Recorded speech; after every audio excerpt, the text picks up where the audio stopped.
కొన్ని కొన్ని మనకి తెలియకుండానే కొన్ని సిస్టమ్స్ ఉంటాయి.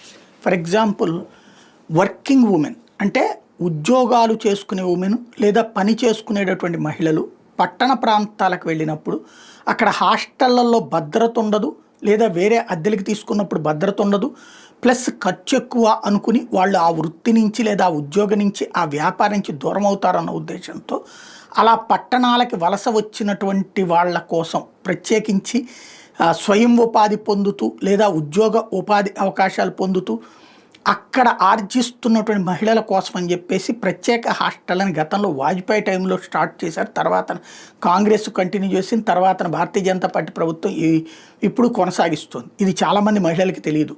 ప్రతి ఊళ్ళల్లో కూడా ఇట్లాంటి హాస్టల్స్ ఉంటాయి. అక్కడ అతి తక్కువ ఖర్చుతో భోజనము ఉండటానికి వసతి ఉంటుంది. అదే కాకుండా నిరాశ్రయులైన వాళ్ళకి కూడా ఇట్లాంటి అవకాశమే ఉంటుంది.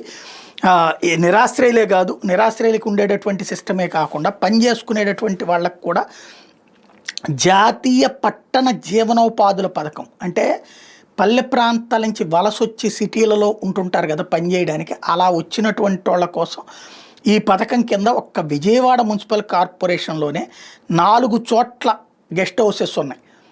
విద్యాధరపురం, రాణిగారి తోట, గాంధీనగర్, వెహికల్ డిపో ప్రాంతాల్లో 100 పడకలు చొప్పున ఉంటాయి. ఒక ఆధార్ కార్డు ఇస్తే రూపాయి ఖర్చు కూడా అక్కర్లేదు. అందులో పడుకోవడానికి ఉంటుంది, మంచం ఇస్తారు, దుప్పట్లు ఇస్తారు, అట్లాగే టాయిలెట్స్ ఉంటాయి, అలాగే బాత్రూమ్లు ఉంటాయి, అలాగే ఉదయం టిఫిన్ పెడతారు, రాత్రి భోజనం పెడతారు, టీవీ ఉంటుంది, ధ్యానం చేసుకోవడానికి ప్లానింగ్ ఉంది, యోగా ఉంది, శిక్షణా తరగతులు కూడా ఉంటాయి, అలాగే మెడికల్ టెస్టులు చేయిస్తారు.